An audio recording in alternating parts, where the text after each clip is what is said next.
খুবই সুন্দর টিকে ডেকোরেট করতে বাড়িটা না? গীতা গো একগিরি বিয়া জিনিসটা মায়ের জীবনে একবারই আয়। আমার কাছে তো সিম্পলই লাগতেছে, আর একটু বড় করে দিতে পারতো, আর না হইলে দরকার পড়লে লুন এলাই তো 4-5 কোটি। গি গোমু একগিরি কইনো জিনিসটি দাও না, জুবা আল্লাহ কার ইডি ডিজাইন দেখে আসি উঠতাছে, মনে হয় গুবে কম দামি না, দেখকে বোঝা যাইতাছে। আমার বাবা যখন আমারে বিয়া দিছিল এতই বড় করে দিছে, পুরা পৃথিবীর মানুষ আমার বিয়া গাইতে আইছিল, তুমি বিশ্বাস করতে না কইলে। আর দেহ জামাই কত বড় লোক আমার, কয়দিন আগে বানাই দিছে।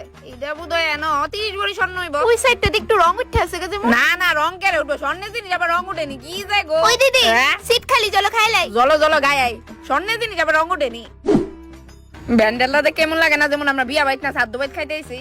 কই না তো, আমার তো বেশ ভালো লাগছে, খুবই ইউনিক। ইউনিক, একটু বেশি ইউনিক। আর ডাইলটা দেও নাকি মনে হইছে না, মাইগ্য এমন লাগতেছে যেমন জল খাইতেছি, ডাইল না। ডাইলটা তো সবচেয়ে ভালো হইছে, কি তাগো কো দিদি? আরে দূর ইডি কোনো ডাইল হইলো নি, আমার বিয়ার ডাইল খাইলে তুমি হাফ সাইডটা বিললাই না, তুই স্বাদ হইছিল আমার বিয়ার ডাইল। তোমার বিয়ার তো 12 বছর হয়ে গেছে না? আচ্ছা ডাল কিন্তু প্রায় শেষের পথে, যারা লাগবে কয়ে দাও। এ ভাই আমারে ডাইল